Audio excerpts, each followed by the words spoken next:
जीवन में हमें अक्सर अपनी गलतियों और बीते हुए कार्यों का पछतावा होता है। हम खुद को सोचते हैं कि क्या होता अगर हमने वह कार्य नहीं किया होता या उस गलती को सुधार दिया होता। लेकिन क्या आपने कभी यह सोचा है कि बीता हुआ कल वापस लौटकर नहीं आता है? यहाँ हम एक छोटी लेकिन गहराई से सोचने वाली महात्मा बुद्ध की इस कहानी के माध्यम से देखेंगे कि हमें अपनी भूलों को भूलकर आगे बढ़ना चाहिए। महात्मा बुद्ध एक गांव में प्रवचन सुना रहे थे। उन्होंने पास हुए लोगों के समीप अपनी मधुर वाणी से सभी को संबोधित करते हुए बताया कि हर किसी मनुष्य को धरती माँ की तरह सहनशील तथा क्षमाशील होना चाहिए। क्रोध मानव का ऐसा शत्रु है जो दूसरों को तो हानि पहुंचाएगा, साथ में खुद भी उससे नहीं बच पाएगा। इसलिए क्रोध, ईर्ष्या मानव की सबसे बड़े शत्रु है। सभा में सभी लोग शांति से उनकी बात को ध्यान पूर्वक सुन रहे थे। तभी वहां उस सभा में एक अति क्रोधी व्यक्ति भी उपस्थित था। वह पहले तो उनकी बात सुनता रहा, फिर वह अचानक महात्मा जी से क्रोधित होकर बोला। बोलते समय उसका आंखें खून के समान लाल हो रही थी। उसने बोला कि तुम ढोंगी हो, यहाँ बैठकर लोगों को बेवकूफ बना रहे हो। यह जो भी तुम कुछ कह रहे हो ना, इसको सचमुच करना बहुत मुश्किल है। समझे, तुम्हारी इन बातों का कोई मतलब नहीं है। यह सब बातें कोई मायने नहीं रखती असल जिंदगी में। कहानी सुनाना बंद करो धूर्त महात्मा, और जहाँ से आए हो वही चले जाओ। ऐसे कठोर वचन सुनकर भी महात्मा जी ने उस क्रोधी पुरुष का कोई विरोध नहीं किया और न ही उसकी बातों पर कोई भी प्रतिक्रिया दी। वह शांत रहे और अपना काम करते रहे, जिससे वह पुरुष और भी क्रोधित हो गया। उसकी समझ नहीं आया वह क्या करे। तब उस पुरुष ने महात्मा जी के मुंह पर थूक कर चला गया।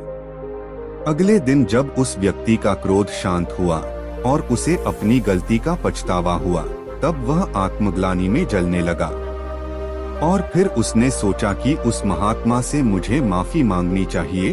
वह महात्मा जी की खोज में उसी स्थान पर गया जहां महात्मा जी कल प्रवचन दे रहे थे। लेकिन महात्मा जी वहां कहाँ मिलने वाले थे। वह तो अपने शिष्यों के साथ अन्य किसी गांव की यात्रा पर निकल पड़े। वह पुरुष सब लोगों से महात्मा जी के बारे में पूछता उस स्थान पर पहुंच गया जहां की महात्मा जी प्रवचन कर रहे थे।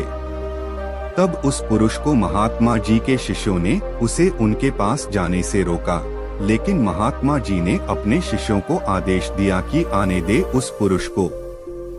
तब वह पुरुष महात्मा जी के चरणों पर गिर गया। उनसे बोला, मुझे क्षमा कीजिए महाराज। उसने महात्मा जी से पूछा, क्या आप भूल गए हो कि मैं वही जिसने कल आपका इतना अपमान किया था? मैं अपने दुष्ट कृत्य की आपसे माफी मांगता हूँ। तब महात्मा जी ने बड़े शालीनता से उस पुरुष से बोले कि कौन सी बात? तब उस पुरुष ने बड़ी हैरानी से महात्मा जी की ओर देखा। महात्मा जी बोले कि मैं तो बीती बातें वही छोड़ आया, क्योंकि बीता हुआ कल कभी वापस लौटकर नहीं आता। इसलिए बीती हुए बातों की वजह से आज और अपना आने वाला कल नहीं बिगड़ना चाहिए। जो हो गया सो हो गया। तुम्हें अपनी भूल का एहसास हुआ, यही सबसे बड़ी बात है। तुम अपनी गलती को मान लिए, सो तुम अब निर्मल हो गए हो। इसलिए कोई भी ग्लानि अपने मन में नहीं रखो। अपने आने वाले कल के बारे में विचार करो और उसे सुधारने का प्रयास करो। महात्मा जी की बात सुनकर उस पुरुष के मन का भार हल्का हो गया और उसने महात्मा जी के चरणों को पकड़कर कहा, आज से मैं अपने क्रोध का त्याग करता हूँ और धैर्यवान और क्षमाशील होने का प्रण आज से लेता हूँ। तो दोस्तों, हमें इस कहानी से यह प्रेरणा मिलती है कि यदि अपने बीते हुए कल की गलती को लेकर हमें वर्तमान में उसका पछतावा न कर, उस गलती को हमें अपने भविष्य में कभी नहीं करना चाहिए, क्योंकि दोस्तों बीता हुआ कल कभी लौटकर वापस नहीं आता। तो अगर आपको महात्मा गौतम बुद्ध की इस कहानी से कुछ सीखने को मिला हो तो अपने दोस्तों के साथ इसे जरूर शेयर करें।